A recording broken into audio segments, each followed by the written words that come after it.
Press Lord friends, आज हम वचन पढ़ने वाले हैं।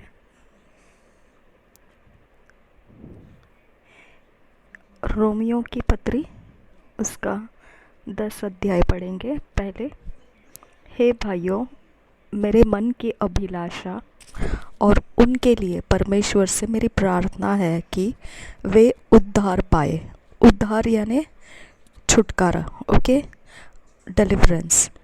क्योंकि मैं उनकी गवाही देता हूँ कि उनको परमेश्वर के लिए धुन रहती है, परंतु बुद्धिमानी के साथ नहीं, क्योंकि वे परमेश्वर की धार्मिकता से अनजान होकर और अपनी धार्मिकता स्थापन करने का यत्न करके परमेश्वर की धार्मिकता के अधीन न हुए। ओके, तो हम लोग प्रेयर करते हैं डिलीवरेंस के लिए। हम लोगों को छुटकारे की ज़रूरत है, हम छुटकारे के लिए तड़पते हैं। ओके, और हमारे लिए परमेश्वर का भी यही इच्छा है कि हम छुटकारे में जीना चाहिए। लेकिन हमारे लिए कंडीशन है, छुटकारे में जीने का कंडीशन है। ये रोमियो की पत्री में से 10 अध्याय के इस वचन में बता रहा है प्रेरित कि इस तरह से मेरी भी इच्छा है, जैसा परमेश्वर का इच्छा है आपको हम सबको छुड़वाने का, उसी तरह से मेरी भी अभिलाषा है, वो भी मन की अभिलाषा है।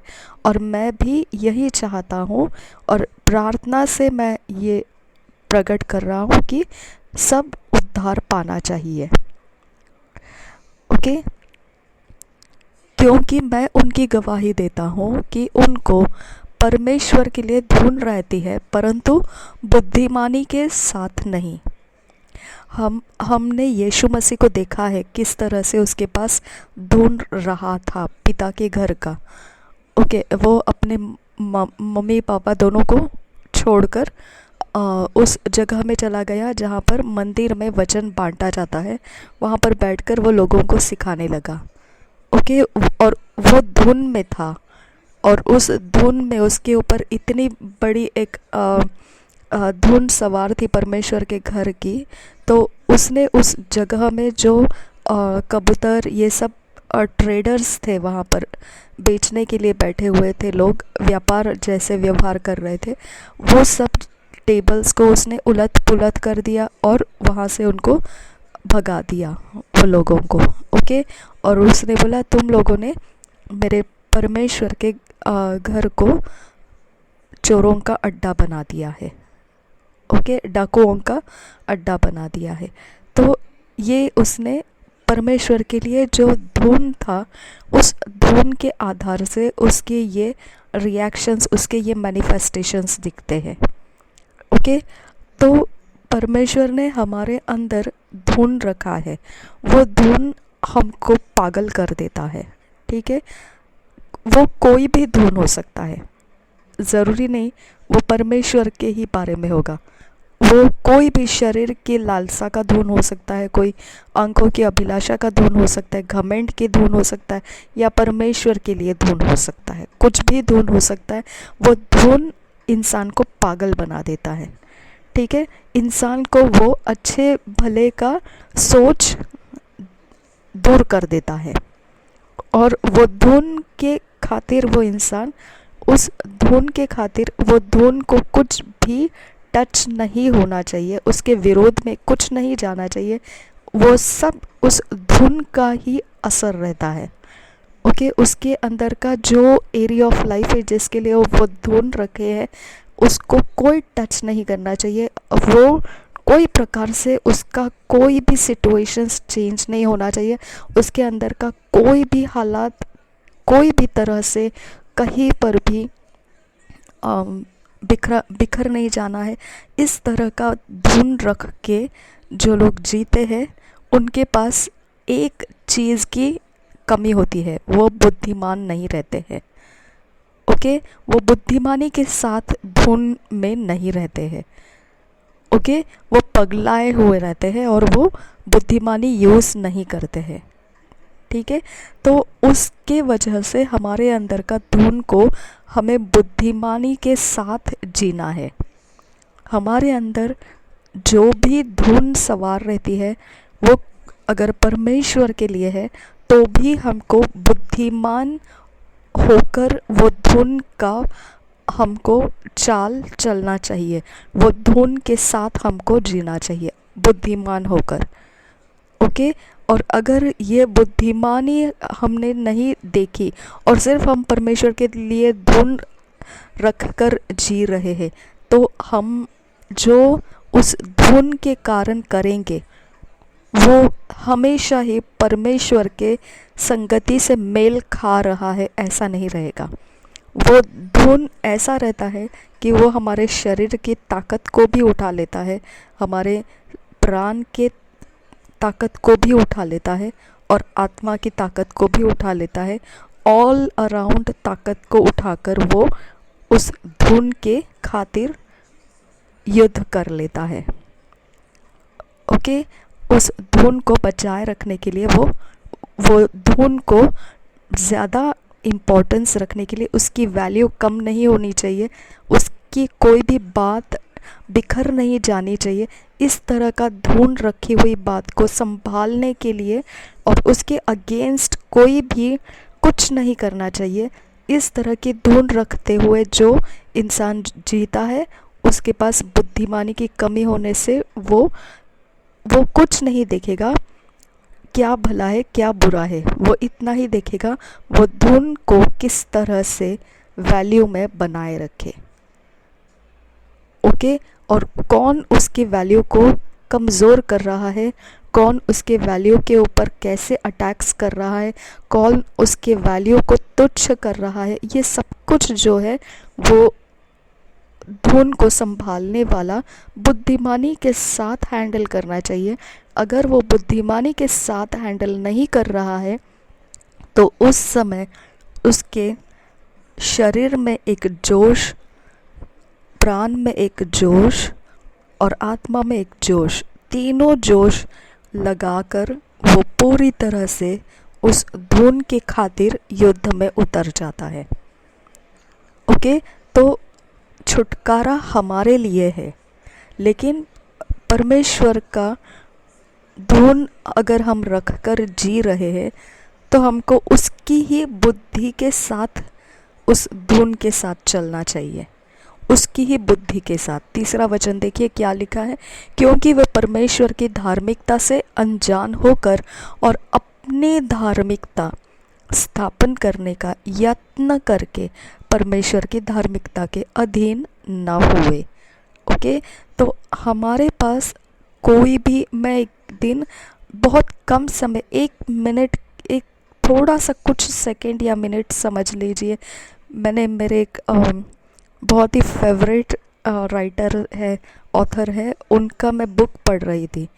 ओके, सॉरी, उनका बुक रिकॉर्ड में था, ऑडियो बुक था, वो मैं सुन रही थी और वो सुनते समय सिर्फ मैंने कुछ 1 सेकेंड पल के लिए मैंने उसका ऑन किया और मैंने सुना और तुरंत कुछ अलग काम निकल पड़ा तो मैं वहाँ पर निकल गई और ये बुक पढ़ना रह गया।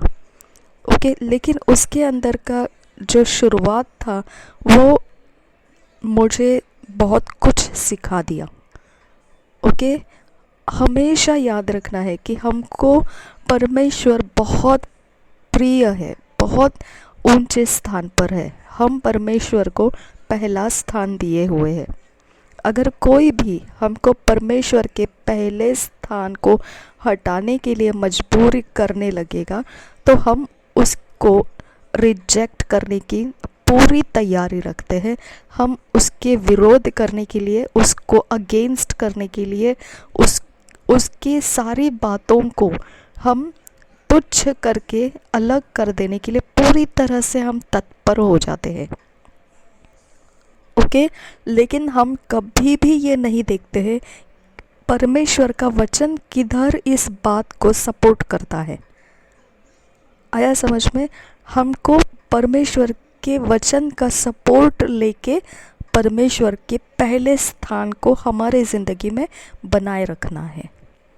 ओके, मैंने उन वो जो ऑथर थे, उन ऑथर का मैंने जो ऑडियो बुक सुनने के लिए शुरू किया था, उसमें पहले ही शुरुआत में उन्होंने बोलना शुरू किया था कि लोग आराधना करते हैं, ओके, और वो ऐसी आराधना करते हैं कि परमेश्वर को बोलते हैं कि तू अलग से रह, अब आराधना ज़रूरी है और आराधना मेरा एकदम प्राण प्रिय है और आराधना करना है मुझे, तू थोड़ा बाजू में रह जा, ओके।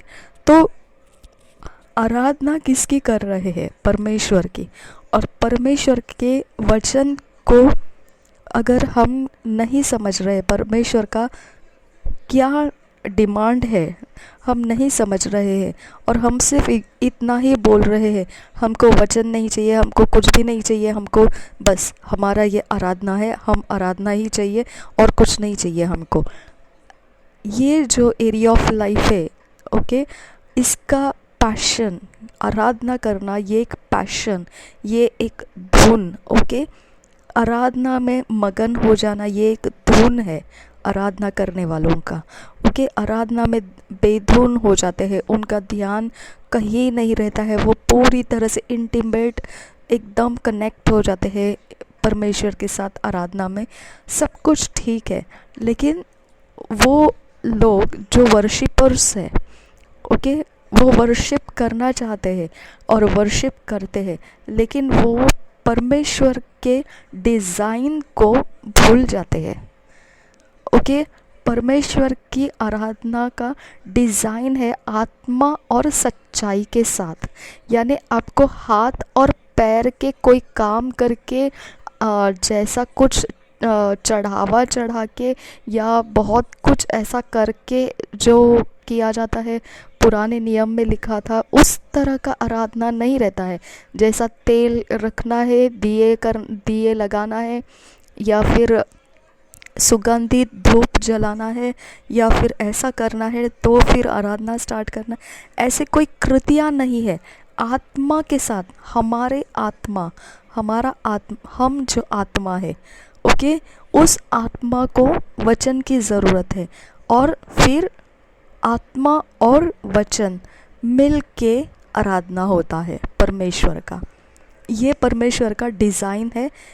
ये मैंने उनसे नहीं सुना, लेकिन मैंने इतना ही शुरुआत देखा कि उन्होंने यही शुरुआत में बोलना शुरू किया कि हम परमेश्वर के डिज़ाइन को अलग कर देते हैं और हमारे पैशन को हम ऊंचा करते हैं, ओके। ये उनका शुरुआत था, लेकिन उसके बाद मैंने बंद किया, कहीं और मुझे काम था तो मैंने उसे आधा ही ऐसे शुरू करके छोड़ दिया और निकल गई, तो मुझे उसका पूरा सीखने नहीं मिला।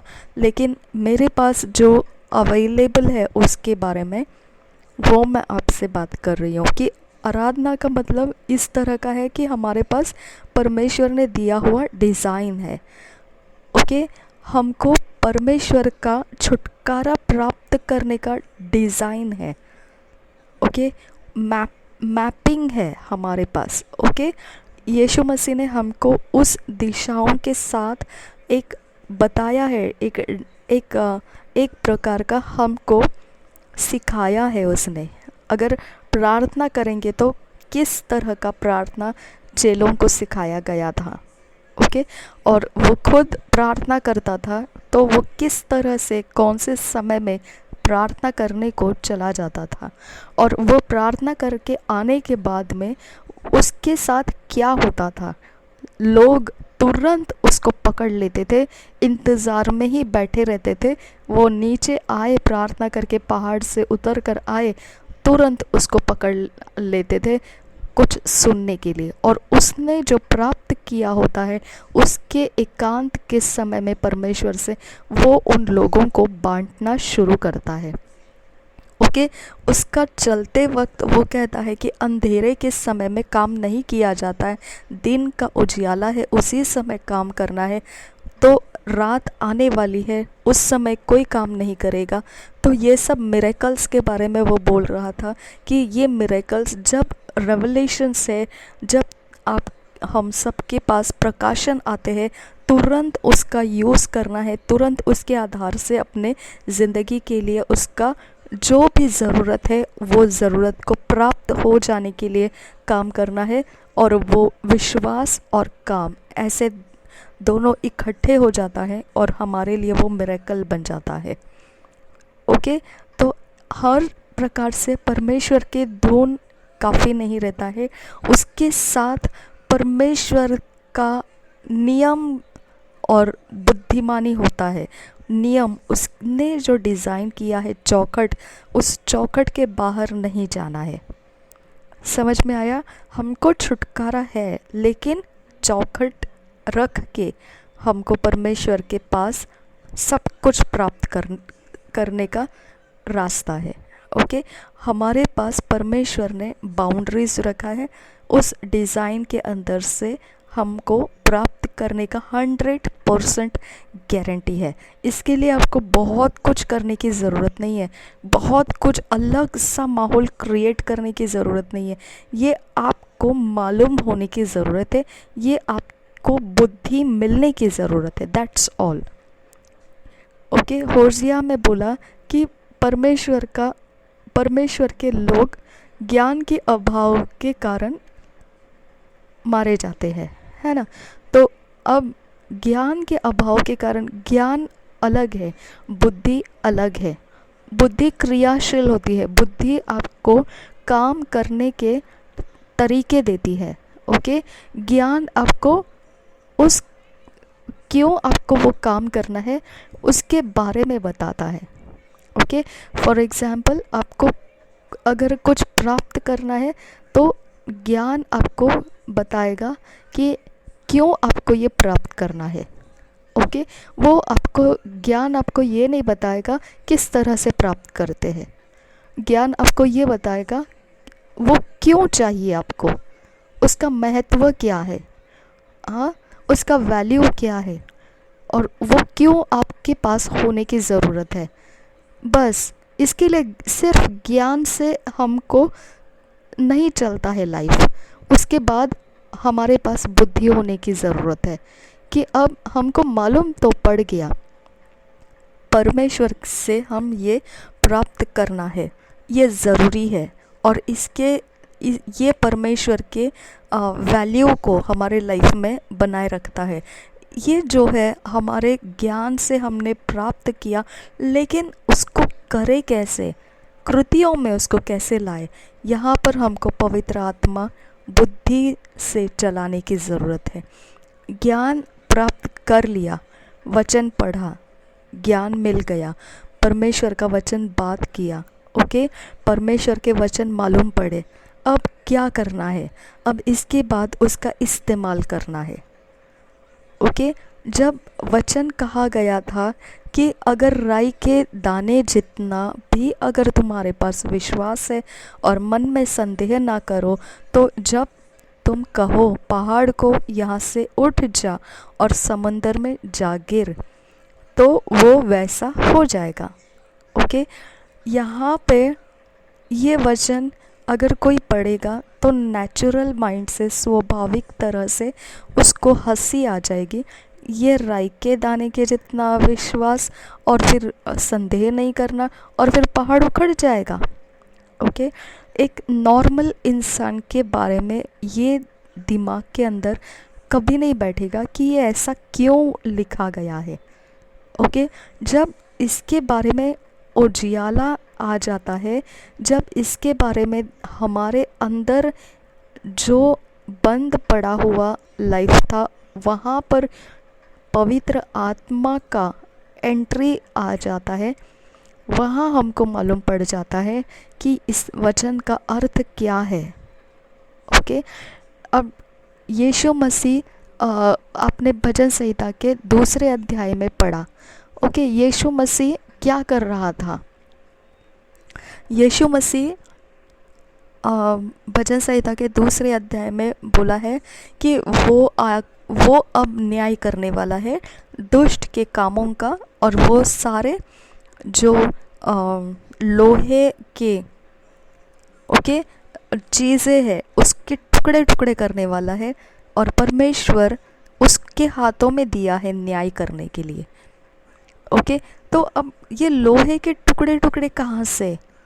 अब आप सोच सकते हैं यीशु मसीह को लोहे के टुकड़े टुकड़े करने की क्या ज़रूरत है? ओके, और वचन कहता है और एक जगह कि जितने हथियार तुम्हारे हानि के लिए बनाए जाएंगे उनमें से कोई सफल नहीं होगा। जो लोग मुद्दई होकर तुम पर नालिश करेंगे उन सबों से तुम जीत जाओगे। अब हथियार, कौन से हथियार? हम इतना समझ सकते कि हथियार कुछ काम के लिए बनाए जाते हैं। वो दुष्टता के काम से भी हो सकते हैं, या फिर किसी को घायल करने के लिए भी हो सकते हैं, या फिर किसी को कुछ काम करने का जो उपयुक्त ऐसा ज़रूरी ऐसे कोई काम करने का भी हथियार बन जाता है। ओके, लेकिन फिर ये हथियार जितने तेरे विरोध में हथियार बनाएंगे वो सफल नहीं होगा। अब उसको सफल करने का क्या ज़रूरी है? ओके, ये सारी बातें तू पानी से जाएगा लेकिन पानी तुझे डुबाएगा नहीं। तो आग से चलेगा लेकिन आग की गंध भी तुझ पर नहीं रहेगी। अब ये ऐसे वचन आने के बाद में हर एक इंसान का नेचुरल दिमाग सोच में पड़ता है, ये कैसा वचन है, ये क्यों दिया है?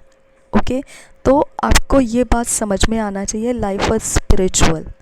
ओके, आत्मिक जगत में हम आत्मा है, हम मनुष्य नहीं है, हम आत्मा है। ओके, हम आत्मा है, शरीर के अंदर रखे हुए हैं और हमारे लिए प्राण दिया गया है।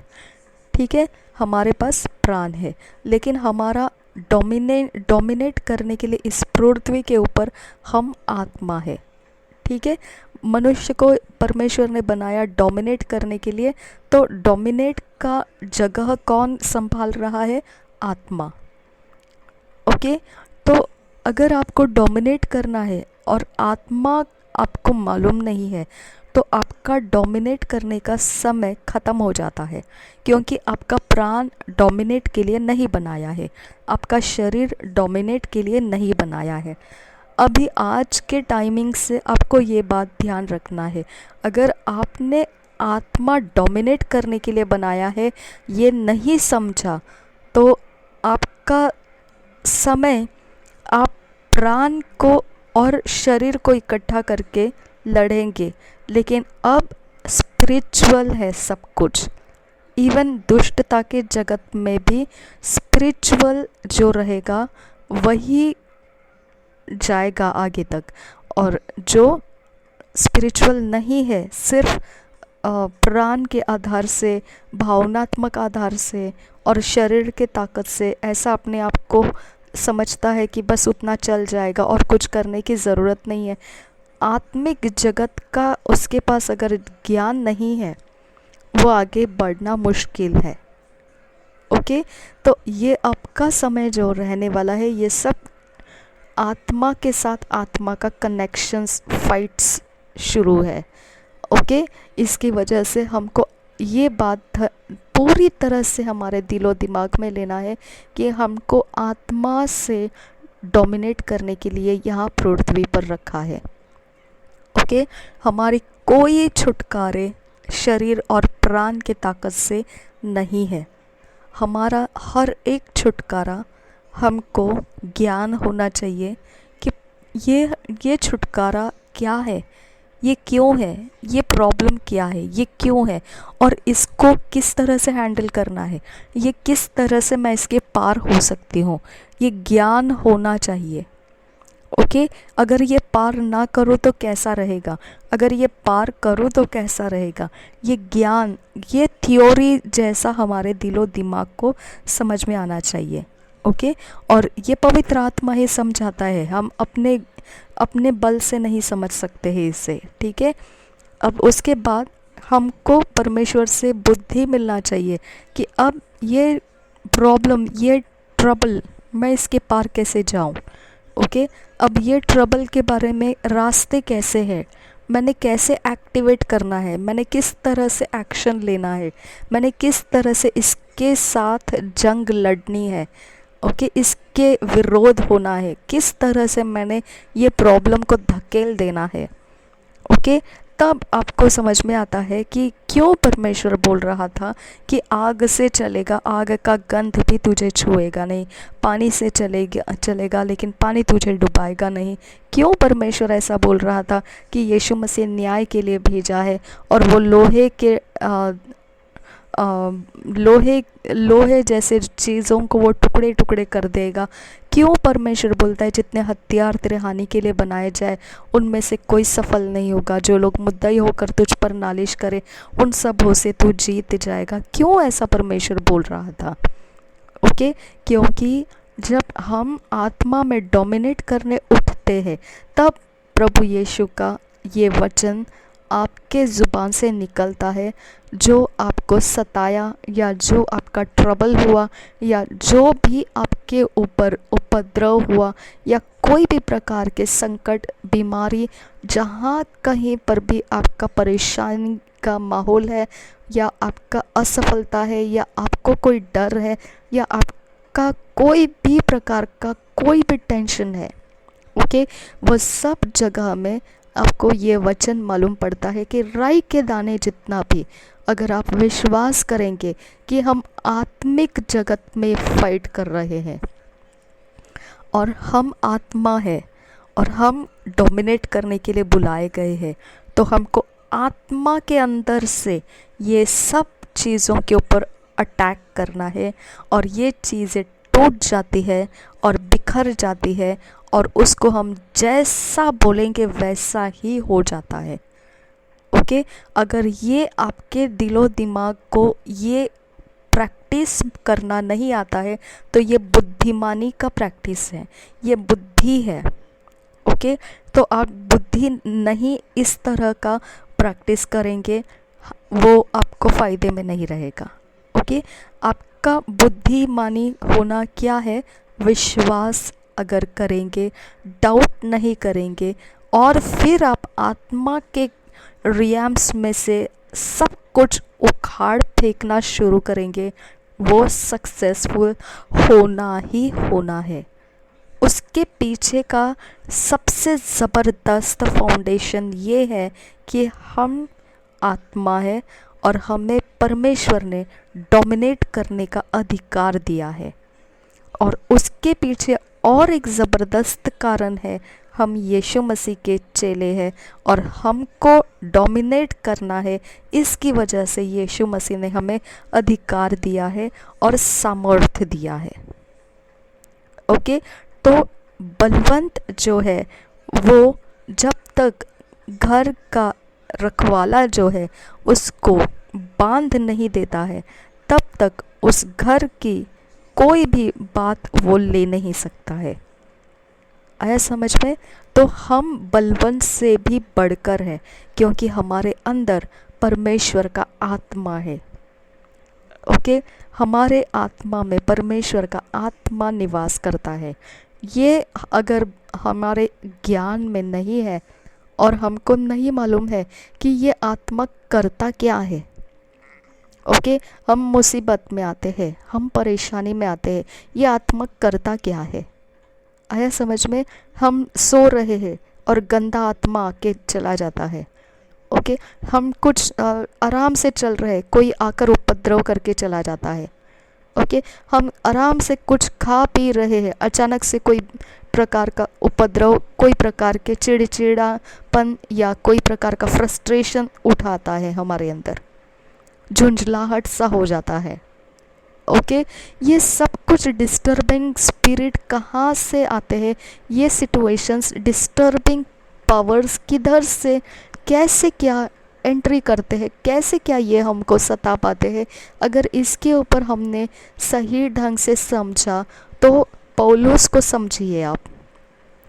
पौलुस ये कहता था कि मेरे शरीर के लिए मुझे नियम पालन करना पड़ता है, जो व्यवस्था शरीर के लिए दिया था उसको मुझे पालन करना पड़ता है, नहीं तो मेरा शरीर बेकाबू हो जाएगा। समझ में आया? और दूसरी बात, उसके प्राण के लिए वो कहता है मुझे कोट कोट कर मेरे शरीर को परमेश्वर के वचन के अधीन करना पड़ता है। ओके, तो पहला शरीर को उसके लिए कंट्रोल नहीं है, उसका शरीर जो नहीं करना चाहिए वो करने के लिए जाता है। क्यों? क्योंकि प्राण उसको कंट्रोल करता है। ओके, प्राण उसको गाइडलाइंस देता है, प्राण उसकी सुनता है। ओके, तो प्राण को पहले कूट कूट के वचन सिखाना पड़ता है। जब प्राण वचन स्वीकारता है, अब शरीर की तरफ से जब कुछ आएगा तो वो नियम के अधीन कर दिया जाता है। नहीं, ये परमेश्वर के वचन के खिलाफ है, ये नहीं हो सकता है, ये परमेश्वर के वचन के साथ है, इतना ही चलेगा, इससे नहीं, और कुछ नहीं करना है। प्रभु यीशु का वचन इस तरह से कहता है, जब तक आपके प्राण के अंदर आप वचन नहीं भरेंगे, आपका प्राण बेकाबू रहेगा। ओके, आपका शरीर मतलब छोड़कर चलेगा। ओके, आपका शरीर जो मकसद है उसको भी छोड़कर चलेगा, जो परमेश्वर की धुन है उसको बिगाड़ के चलाएगा। ओके, शरीर के पास, प्राण के पास आत्मा का धुन संभालने का कैपेसिटी नहीं है। ओके, ये दोनों सिर्फ सुन सकते हैं, डायरेक्शन ले सकते हैं और उस आज्ञा पालन को कर सकते हैं जो आत्मा की ओर से उनको मिलेगा। लेकिन अगर आत्मा की ओर से शरीर और प्राण को कुछ डायरेक्शंस नहीं मिला तो ये अपने डायरेक्शंस में चलेंगे, वो अपनी डायरेक्शंस उनको बेकाबू रास्ते चलाते हैं। ओके, अब आपको ये सब बातों के ऊपर ध्यान रखना है कि हम जब युद्ध करते हैं तो हमारे लिए परमेश्वर ने नियम रखे हैं, व्यवस्था रखी है, जिसके अंदर हमको अपने ज्ञान बढ़ाना ज़रूरी है। जो परमेश्वर का ज्ञान है, वचन है, किस तरह से हमको युद्ध करने देता है और कौन से तरह के युद्ध हमको नहीं करने देता है, किस तरह का हम बोल सकते हैं और किस तरह का हम नहीं बोल सकते हैं, किस हद तक हमको युद्ध को खींचना चाहिए, किस हद के बाहर हमको नहीं जाना चाहिए, ये सब हमको अपने दायरे मालूम कर लेने की ज़रूरत है। ओके, तो आपका ये दायरा है कि विश्वास और बिना संदेह आपको हर एक आपके ज़िंदगी को परेशान करने वाला चीज़ उखाड़ के फेंक देना है। ओके, अब अगर आपने इस महत्व नहीं दिया इस बात को, आपका प्रॉब्लम कोई निकाले ना निकाले, लेकिन उसको दोबारा आने का आप ही खुद कारण बनेंगे। ओके, इसकी वजह से जब मैं वॉरफेयर प्रेयर कर रही हूँ तो वो मेरे अकेले की नहीं है, हम सबकी है। क्योंकि मैं आपको बता देती हूँ कि हर एक समय है, रोने का एक समय है, हंसने का एक समय है। ओके, कुछ करने का एक समय है, कुछ ना करने का एक समय है। पृथ्वी के ऊपर, आकाश के नीचे, सूरज के उजियाले में, रात के अंधेरे में, सब कुछ टाइम जोन, टाइम स्पेस में चलता है। ओके, इसकी वजह से हम उसके चपेट में नहीं आना है। इसके लिए हमारे पास परमेश्वर का सामर्थ्य है, परमेश्वर की बुद्धि है, हमको वो इस्तेमाल करना है और हमको उन सारे समयों को तोड़कर अलग होके चलना है, तोड़कर अलग होके चलना है। उसको हमें गले लगाकर नहीं चलना है, उसको तोड़कर, काट के, फेंक के, नाश करके हमको उस समय के ऊपर चढ़ाई करके निकलना है। ओके, अगर हमको ये नहीं बनता है तो आप प्रेयर रिक्वेस्ट देके फ़ायदा नहीं है फिर। ओके, क्योंकि आपको ये सब सीखना पड़ेगा। अगर आपने ये सब सीखा और हम सब मिल के प्रेयर में कंटिन्यू रहेंगे, वॉरफेयर प्रेयर में, जैसे डॉक्टर DK ओलोकियो उनकी प्रजा जो है, उनके पास जो जिम्मेदारी दी है, किस तरह से वो लीड कर रहे हैं लोगों को। ओके, वो इकट्ठे प्रेयर कर रहे हैं। ओके, और उनके पास एक भी ऐसा समय नहीं है जिसके अंदर शांति की प्रार्थना हो रही है, मतलब एकदम आराम से या कुछ अलग एकदम आराम से नहीं, उनके पास पूरी ज्वलंत तरीके से वो चलते जा रहे, चलते जा रहे, चलते जा रहे, कंटिन्यूअसली चलते जा रहे वो। ओके, हमारे पास भी परमेश्वर का आत्मा हमको ज्वलंत रहने के लिए दिया गया है, हमको गुनगुना होने के लिए नहीं दिया है। ओके, ये एरिया ऑफ लाइफ परमेश्वर का धुन जो बुद्धिमानी के साथ नहीं चलता है वो गुनगुना में चला जाता है।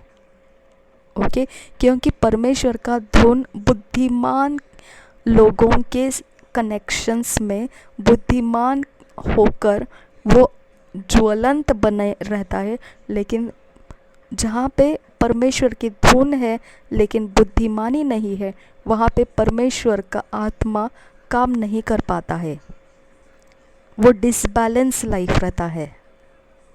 ओके, तो हमारे पास कभी भी बिना वचन और बिना परमेश्वर का आत्मा से दिया गया ज्ञान, ऐसे दोनों एरिया ऑफ लाइफ अगर हमारे पास नहीं है तो हमको परमेश्वर से मांग के लेने का। जिसके पास बुद्धि की कमी है वो परमेश्वर से मांगे और परमेश्वर उसे बिना झिझक उसको मिलेगा, ये परमेश्वर प्रॉमिस करता है। ओके, और हर समय परमेश्वर कहता है दो मन नहीं रहना, जो दो मन रहता है वो कुछ भी प्राप्त नहीं करेगा, अस्थिर मन में कुछ भी प्राप्त नहीं होता है। आया समझ में?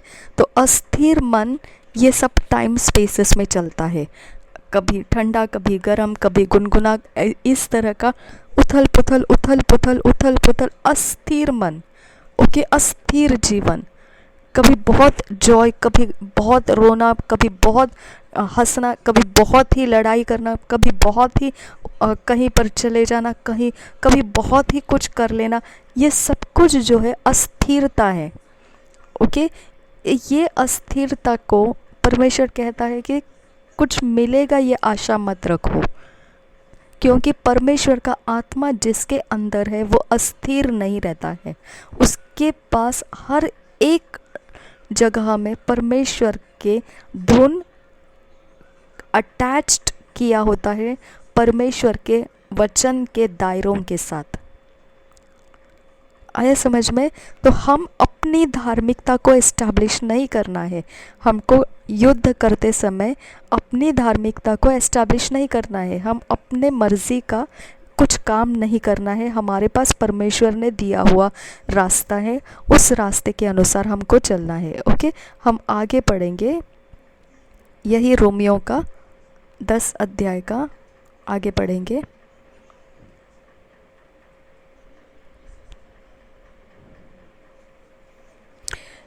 तीसरा वचन, क्योंकि वे परमेश्वर की धार्मिकता से अनजान होकर और अपनी धार्मिकता स्थापन करने का यत्न करके परमेश्वर की धार्मिकता के अधीन न हुए। तो हमको अधीन हो जाना है वचन के।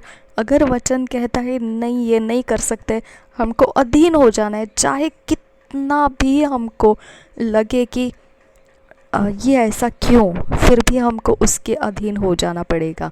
वो क्यों का जवाब हमारे पास नहीं है, हमको उसके अधीन हो जाना ही बस फुल स्टॉप है।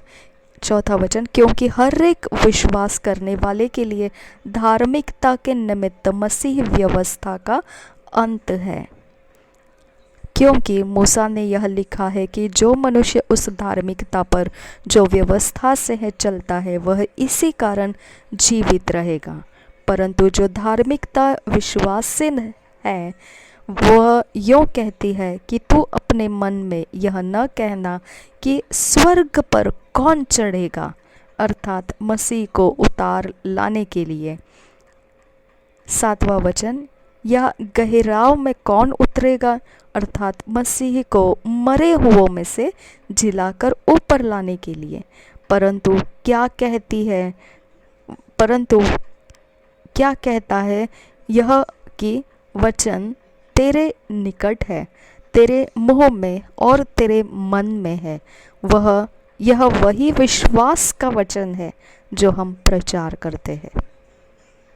ओके, अब यहाँ पे आपको समझ में आना चाहिए कि क्यों विश्वास की ज़रूरत है, क्योंकि वचन विश्वास को पैदा करती है, वचन विश्वास का फाउंडेशन बनाती है।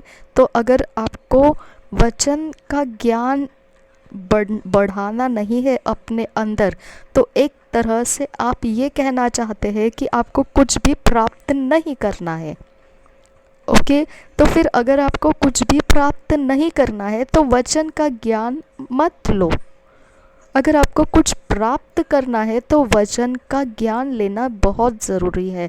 अब आपको और एक बात बता देती हूँ, वचन का ज्ञान अपने अंदर से आप खुद बाइबल स्टडी करना स्टार्ट करते हैं, वो ज्ञान आपके अंदर बना रहेगा।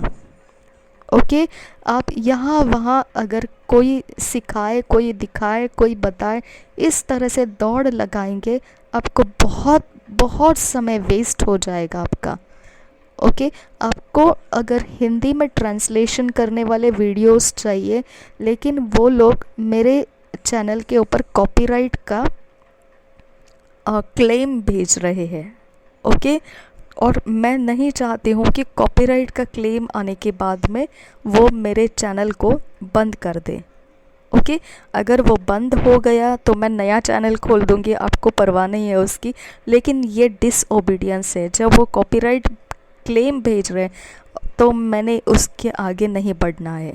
ओके, तो वो मुझे फ्रीडम नहीं दे रहे हैं, उनके प्रचारों को लेकर आकर ट्रांसलेशन करने का फ्रीडम नहीं दे रहे।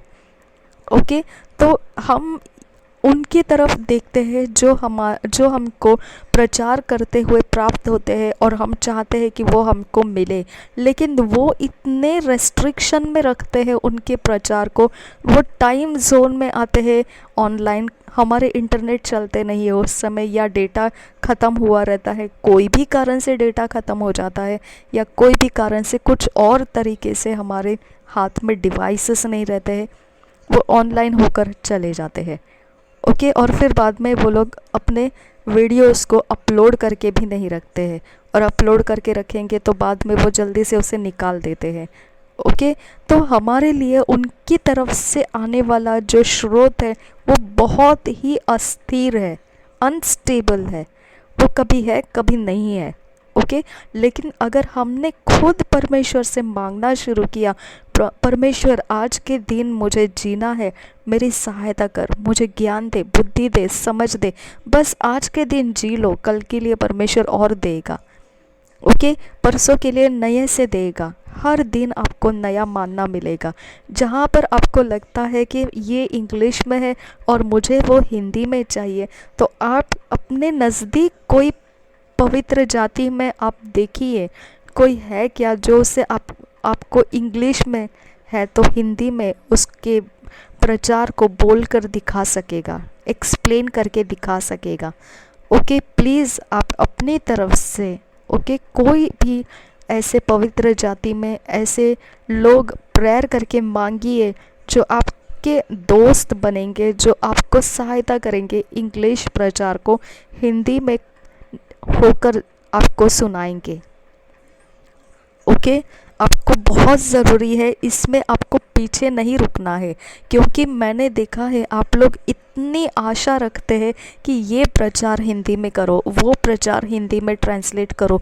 आपकी भूख है वो, आपके आत्मा की ज़रूरत है वो, आपका आत्मा उसको देख लिया है कि इसके अंदर कुछ है जो मेरा प्राण कहीं तो एक रास्ता प्राप्त कर सकता है। ओके, आपका आत्मा छटपटा रहा है, वो प्यासा है, भूखा है, आपका आत्मा चाहता है वो चीज़ें आपको प्राप्त हो, लेकिन आपके पास वो स्रोत आने का आप इंतज़ार करते हैं, जिसकी वजह से वो एक दिन स्रोत नहीं आएगा और आप सूख जाते हैं, भूल जाते हैं, उसके बारे में ध्यान नहीं रखते हैं, और उस समय का आपको जो लाभ था, फ़ायदा होने वाला था वो वचन का, वो आपके प्राण को नहीं मिलता है। फिर आपके प्राण की उन्नति नहीं हो पाती है उस एरिया में जिस एरिया में वो प्रचार आपको चाहिए था। ओके, तो आपको अपने दोस्त इस तरह से आपको लेना है प्रार्थना करके कि जो आपकी पूरे मन से सहायता कर सकेगा। वो हिंदी इंग्लिश में है तो हिंदी में वो आपको ट्रांसलेट करके देगा। आप उसके साथ दूसरे कोई व्यवहार की बातें मत करो, सिर्फ ट्रांसलेशन के लिए आप उनको बोलो आप मेरी सहायता के लिए मेरे दोस्त बने रहिए। ओके, बाकी आप उनके ऊपर बोझ मत डालिए इमोशनल या और कोई तरह से फ्रेंडशिप करके या लेन देन से, कोई व्यवहार से, और कोई बोझ मत डालिए उनके ऊपर। सिर्फ ट्रांसलेशन की ज़रूरत के लिए आप उनसे कनेक्टेड रहिए, दैट्स ऑल। ओके, तो वो उसी समय आपको जो चाहिए वो उतना संदेश उनका ट्रांसलेट करके दे देंगे। ओके, तो आपको ये वचन है तो विश्वास है, वचन नहीं है तो विश्वास भी नहीं होगा। ठीक है, और विश्वास प्रचार करते हैं लोग, वचन प्रचार करते हैं तभी विश्वास का उगम उनके ज़िंदगियों में बोया जाता है। ठीक है, कि 9 वचन कि यदि तू अपने मुंह से यीशु को प्रभु जानकर अंगीकार करे और अपने मन से विश्वास करे तो विश्वास के जो इक्विपमेंट है, विश्वास का जो एरिया है अब हमारी ज़िंदगी में वो है मन। ओके, तो हमारा मन विश्वास करना चाहिए। हमारा मन वचन है तो हमारा मन जिम्मेदार होता है कि वो वचन को स्वीकारना है या नहीं स्वीकारना है। हमारा मन बड़ा घमंडी होता है। ओके, हमारे मन को बहुत ज़्यादा मात्रा में शारीरिक अभिलाषा, आंखों की अभिलाषा बहुत मायने रखता है। ओके, हमारा मन असाध्य रोगों से गढ़ा है। ठीक है, और उसके भेद कोई नहीं समझ सकता है। ऐसे मन के ऊपर जब वचन पढ़ते हैं तो वो मन उस वचन को देखता है, क्या ये मेरे पर्सनल इंटरेस्ट को तो नहीं टच कर रहा है, तो स्वीकार लेंगे। अगर पर्सनल इंटरेस्ट को, ईगो, प्राइड, ओके, या इंटरेस्ट कोई और दूसरे, उसको अगर कुछ धक्के लगने लगे तो मन कहता है छोड़ो, क्या ज़रूरी नहीं है वो वचन को हमारे ऊपर लागू करने का।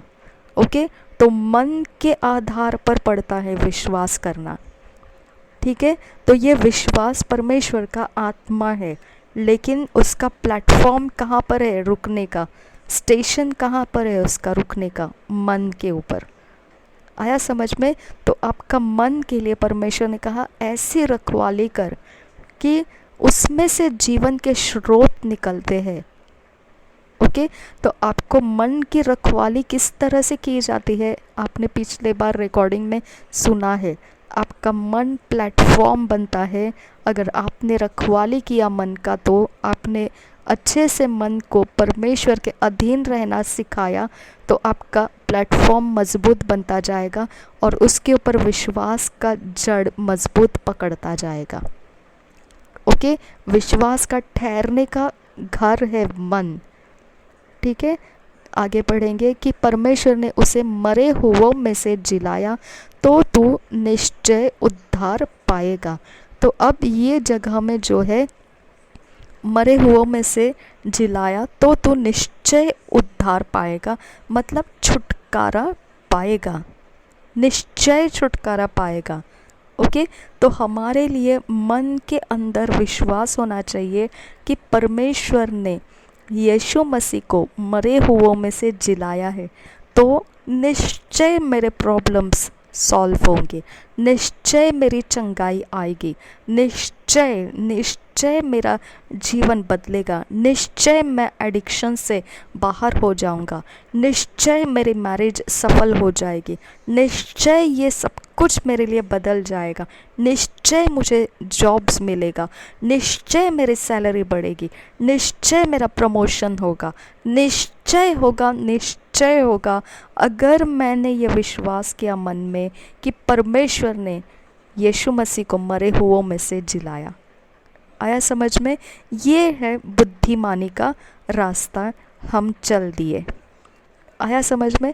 अब बुद्धिमानी का रास्ता चल दिए, अब इसके ऊपर संदेह नहीं करना है, क्योंकि जो परमेश्वर के धार्मिकता के आधार से अपनी धुन को रखता है तो फिर ख़त्म हो गया, वहाँ पर वो काम कर गया। आया समझ में? अब वो स्पिरिचुअल एरिया के अंदर क्या उथल पुथल कर देगा आपका विश्वास, आपको नहीं मालूम पड़ेगा। लेकिन वो पतरस ने विटनेस किया। यीशु मसीह ने अंजीर के पेड़ को सूख जाने के लिए बोला था, उसको श्रापित शब्दों से, नेगेटिव शब्दों से उसके ऊपर बोल दिया था, वैसा ही हो गया, वो जड़ से सूख गया था। ओके, तो वहाँ पर भी यीशु मसीह ने कहा कि अगर तुम विश्वास करोगे और संदेह नहीं करोगे तो इससे भी बड़े बड़े काम तुम कर पाओगे। ओके, तो हमारे पास मन एरिया ऑफ लाइफ है जिसके ऊपर विश्वास ठहरता है। ओके, तो मन शुद्ध रहेगा, मन अशुद्धता से दूर रहेगा, मन कपटी नहीं रहेगा, मन घमंड को छोड़ देगा, मन हर प्रकार के परमेश्वर को नापसंद आने वाली कोई भी बात मन पकड़ के नहीं रखेगा, तो विश्वास आसानी से उस पर आके बैठ जाता है। ओके, और वो विश्वास क्या चाहिए?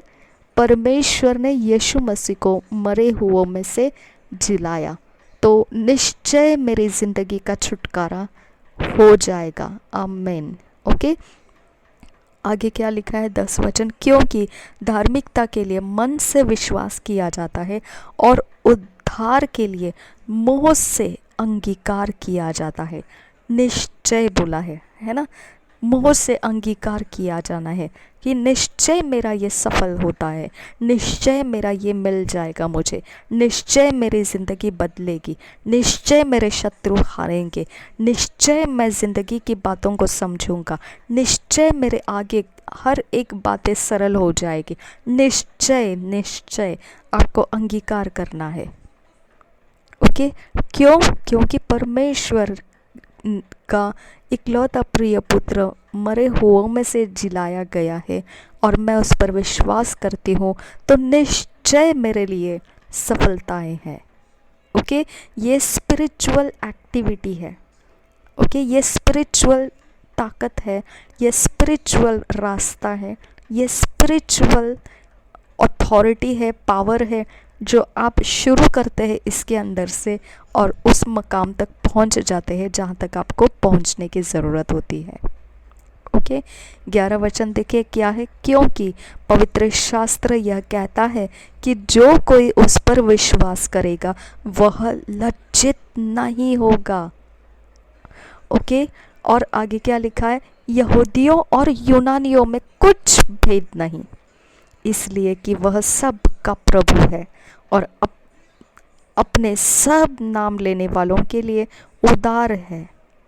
ओके, उसकी उदारता का ही एक जवाब है कि लोग भले ही प्रभु यीशु के चेले नहीं हैं, लेकिन जब उसके नाम से कुछ मांगना शुरू करते हैं तो वो प्राप्त हो जाता है उनको, क्योंकि प्रभु यीशु किसी का भेद नहीं करता है कि ये कौन है और वो कौन है। ठीक है, 13 वचन, क्योंकि जो कोई प्रभु का नाम लेगा वह उद्धार पाएगा, वह छुटकारा पाएगा। ओके, तो यीशु मसीह का नाम यानी आपने सुना है कि वो कैरेक्टर है। अगर आप यीशु मसीह के कैरेक्टर में हैं, यीशु मसीह के स्वभाव में है, यीशु मसीह के संगति के है, यीशु मसीह के अधीन है आपका लाइफ, तो आपका छुटकारा निश्चित है। ओके, 14 वचन, फिर जिस पर उन्होंने विश्वास नहीं किया